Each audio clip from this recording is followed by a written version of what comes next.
Hello, Peter here, your Pinoy accountant. So, very quick video lang. Pag-usapan natin tong may panibago kasing nilabas na RMC, itong RMC 84-2026. So, may guidelines na yung ating pag-avail ng BIR abatement program. So, yung abatement program, again, hanggang December 31, 2026 lang natin ito pwede i-avail. So, as early as now, ayun, we should take this good opportunity to clear our mga open cases. Kahit yung mga previous years pa natin, actually, yung cover nito is yung tax liabilities natin as na outstanding as of December 31, 2025 and the previous years. So pag may mga madami tayo mga open cases, yung mga previous years pa, ayan. So this is our chance for a clean slate. Ayan. So makiklear lahat ng open cases natin and the tax liabilities if we are availing itong BIR abatement program. So ito, sinummarize ko yung mga steps na kailangan natin gawin. This is based on the RMC 84-2026. If you would want to read the full RMC, ayan, ipopost ko lang yung link sa ating description box.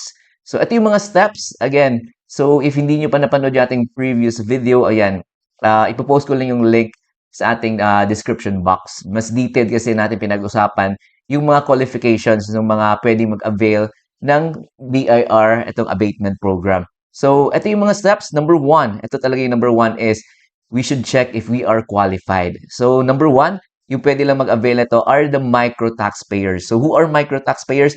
Again, those whose gross annual sales nila ay hindi nag-exceed ng 3 million. So, if you are non-VAT, more likely, more likely we are qualified. We are considered as micro taxpayers. So, ayan. So, number two, yung tax liabilities natin will not exceed 80,000 for the taxable year because yung pag-avail ng ating abatement program is per taxable year.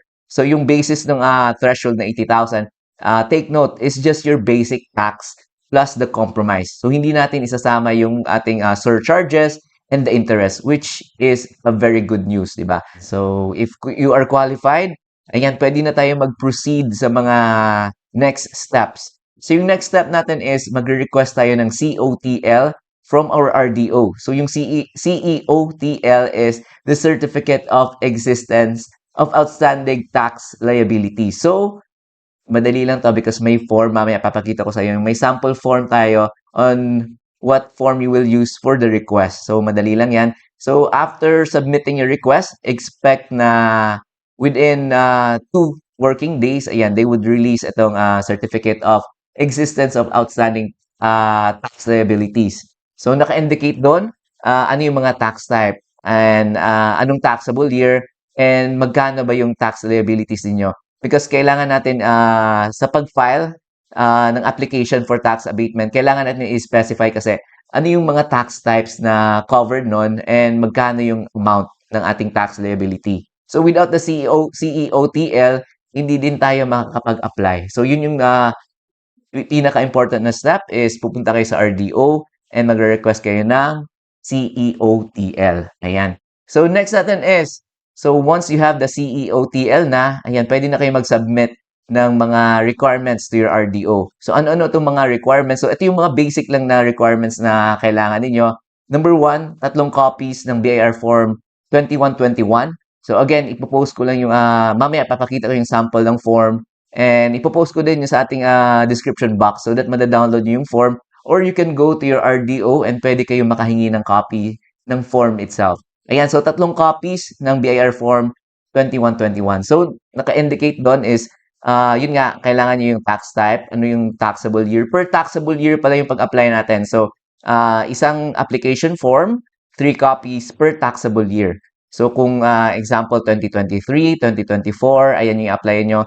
2022, so tatlong 3 forms and 3 copies nun yung kailangan nating isubmit.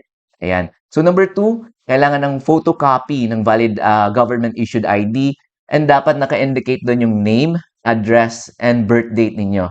So, i-check nyo ano ba yung mga usual example, yung driver's license, may name yon, may address, and the birth date. Ayan. So, i-check nyo lang because ito yung required nila. Kailangan naka-indicate talaga yung name, address, and the birth date.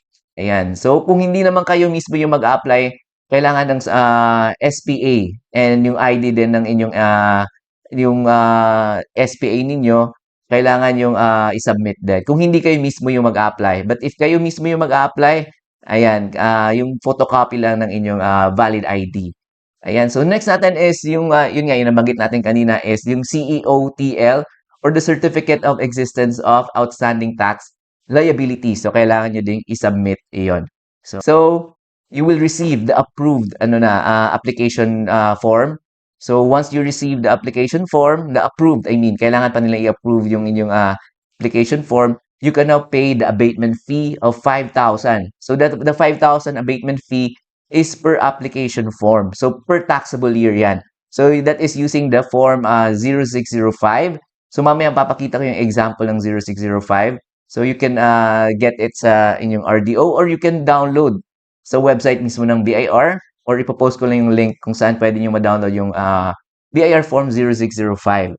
So, yan. And yung payment, you can pay through authorized agent banks. Ayan. And you can also pay using the electronic payment channels ng BIR. Yeah, pwedeng Maya, pwedeng MyEG. Ayan. So, pwedeng electronic payment. So, yung note lang dito, I mean, important, kailangan yung gawin is, kailangan yung payment is within 5 working days upon receipt ng approved na application. So, if beyond that, hindi valid yung pagbayad nyo ng abatement fee. So, take note, within 5 working days, kailangan nyo nang magbayad. And then, after payment, ayan, so kailangan natin ulit i-submit yung mga documents natin sa ating RDO. And this time is for the certification na. So, kailangan din i-submit yung approved natin na application form, the BIR form 0605, and the proof of payment. So, important yon yung proof of payment, kailangan nating i-submit.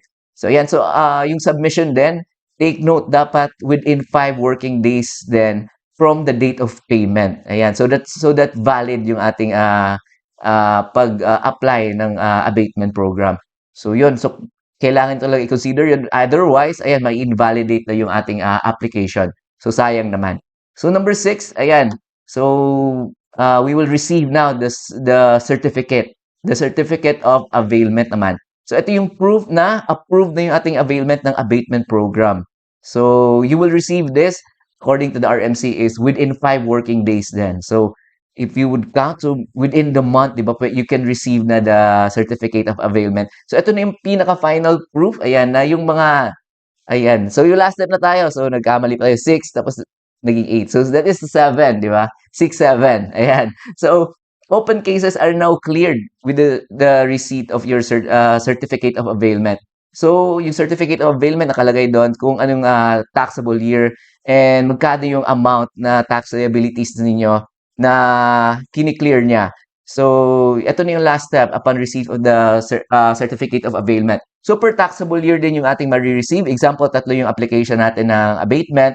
So, 3 certificate din yung ating ma-receive for the taxable year na 2024. Ayan, example, 2023 and the 2022, for example. So, yung mga makiklear lang ng mga open cases are those covered na cases ng ating certificate of availment. For example, yung 2024 na approved, 2023 na approved, 2022 na approved, but yung 2021 is, for example, hindi qualified ng ating, hindi qualified. Example, more than 80,000 yung tax liabilities. So, unfortunately, hindi yun covered sa makaklose ng mga open cases ninyo. So, yung open cases natin, the stop filer, ito yung usual na open case natin is yung mga non-filing natin or non-payment ng ating, for example, mga 1701Q, ayan, the quarterly income tax return, the percentage tax return, ayan, yan yung usual na mga stop filer cases natin, open stop filer cases. So yun, yung good news niyan is makiklear na yan because yun, na-approve na yung ating abatement. So with the certificate of availment. So yun na yung final step upon receipt natin ng certificate of availment. Ayan, pwede na kayo mag-celebrate because na-clear na yung ating mga open cases from BIR. Ayan, so ito pala yung mga sample natin ng mga request for certification. Ayan, so ito yung ating request for certification of existing outstanding tax liabilities. So ito yung yung first step natin. Ayan, so fill upan lang ninyo, name, taxpayer TIN, address, and then signature here. So ito yung unang step natin na isasubmit kay RDO. Sa RDO natin, I mean, kailangan natin itong CEO TL. So, ayan. So, ito lang, may form naman na example na form. And then, ito yung one-time abatement application form. Ito yung form na 2121. So, yung key lang dito, per RMC, yan, pipiliin nyo MC 350 or 350 yung individual. Or if corporate kayo, MC 351. So, in most cases, dito tayo sa MC 350. Ayan. And then, dito niya ilalagay. So, unfortunately, wala kasi nakalagay dito yung in our case kasi micro taxpayers. Usually yung ano tayo yung open staff filer cases.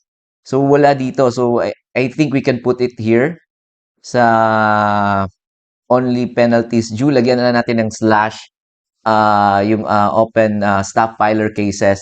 So, itanong nyo din sa RDO ninyo kung ano yung preferred nila. Pwede nyo bang ilagay dito or dito sa taas for sa delinquent account yung inyong open staff filer cases. So, ilalagay nyo lang yung tax type. It could be 1701Q, 2551Q. Ayan. So, depende. So, kaya kailangan natin yung CEOTL, yung tax liabilities natin. And then, ayan. So, you have to submit this. You have to sign here, taxpayer name, or the authorized representative. Ayan, dito yung isa-sign. And then, after nun, once na-approve na to, you can proceed with the payment na. So, yung payment form, yung nakalagay sa RMC is, yung ATC na ilalagay natin dito is same dito. MC 350 or 350. Ayan, for the individual. And then sa tax type code na ilalagay natin is MA. So, and then dito sa number 21 daw, ayan, 21, dito natin yung ilalagay yung abatement fee na 5,000. So, that is again per taxable year. So, ayan yung mga forms natin. And then last, so ito yung pinaka-last certificate na matatanggap natin. Ito yung example. Certificate of Abatement of Microtaxpayer Abatement. So, ayan. So, nakalagay dyan, ano yung mga tax type ninyo na i-close. Ayan. So, dito nakalagay yung open staff filer cases. In most cases, dyan yung mga common na tax type natin. Ayan. So, yun. So, ito yung mga, ano lang, mga sample ng mga forms na kailangan natin. So, ayan. So, again, if you would want to download, ipopost ko din to sa ating description box, ating download page so that madadownload nyo yung ating mga forms na kailangan ninyo for your request. Ayan, for the application form and payment form na din. So, ipopost ko lang sa ating website. You can go to our website, www.pinoyaccountant.com/download. Ayan. So, again, thank you very much and I'll see you in our next videos.